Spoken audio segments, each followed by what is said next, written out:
Hi, today we are going to talk about session hijacking. Session hijacking, sometimes also known as cookie hijacking, is the exploitation of a valid computer session to gain unauthorized access to information or services in a computer system. In particular, it is used to refer to the theft of a cookie used to authenticate a user to a remote server. After successfully stealing the appropriate session cookie, the attacker can open a web browser, namely Firefox, on his machine and use the developer console. He can set the cookie via document.cookie key value. He can then refresh the page and observe being logged in as the victim. There are actually four main methods to carry out a session hijack. They are session fixation, session sidejacking, cross-site scripting, malware, and unwanted programs can use browser hijacking also.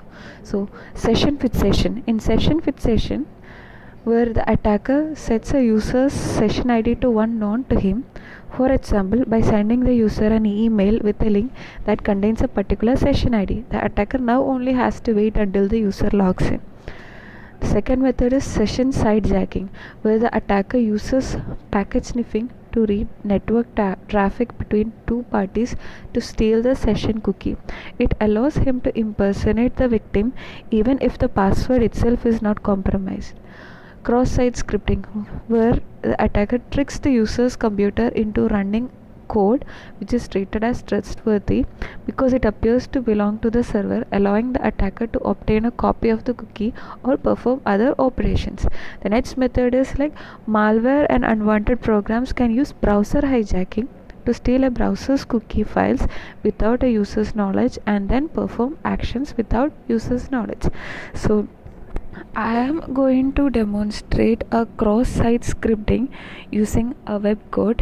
In this one, in the second tutorial, you can see these JavaScript snippets which can be added, which can be used to steal a cookie. For example, in this case, I'll duplicate this and I use the same JavaScript code.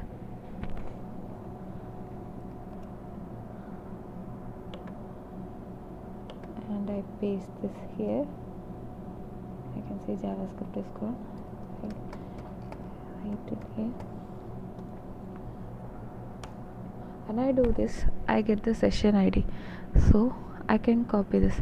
So this way, I can get the session ID from how the attacker goes is like suppose it is a shopping cart, there will be this comments. In the comments he can give the script, he can give some JavaScript that will run, and when a valid user logs in and goes into that page and click on it or something, then his session ID will be copied.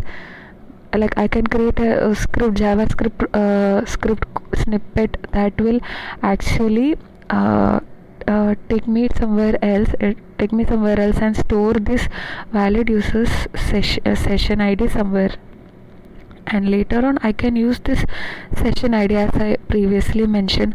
I can set the cookie and I can log in as the valid user. This is how you do a session hijacking. Thank you.